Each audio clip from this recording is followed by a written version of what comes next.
విపక్ష ఇండియా కూటమి క్యాన్సర్ కంటే ప్రమాదకారి అని, అది వ్యాపిస్తే దేశాన్నే నాశనం చేస్తుందని ప్రధాని నరేంద్ర మోదీ అన్నారు.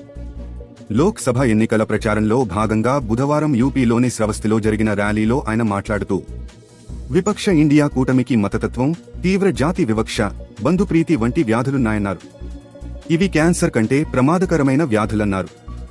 మోదీ దేశవ్యాప్తంగా 4 కోట్ల మంది పేదలకు ఇళ్లు ఇచ్చారని, ఇప్పుడు సమాజ్వాదీ, కాంగ్రెస్ కూటమి అధికారంలోకి వస్తే అన్నింటినీ తారుమారు చేస్తారని హెచ్చరించారు.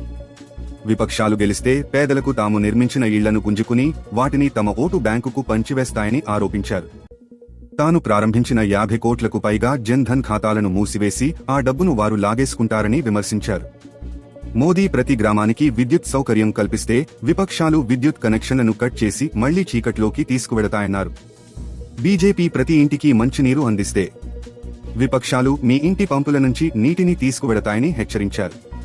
ప్రజల కోసం 60 ఏళ్లుగా ఏమీ చేయని వారు మోదీని నిలువరించేందుకు ఏకమయ్యారన్నారు. యూపీలో అదే పాత ఫ్లాప్ సినిమాతో అదే పాత క్యారెక్టర్లు, పాత డైలాగ్లతో 2 వారసత్వ నేతలు బయలుదేరారని ఎద్దేవా చేశారు. కానీ వారి ప్రయత్నాలు ఫలించబోవన్నారు. తాజా సమాచారం కోసం లైక్ చేయండి, సబ్స్క్రైబ్ చేయండి.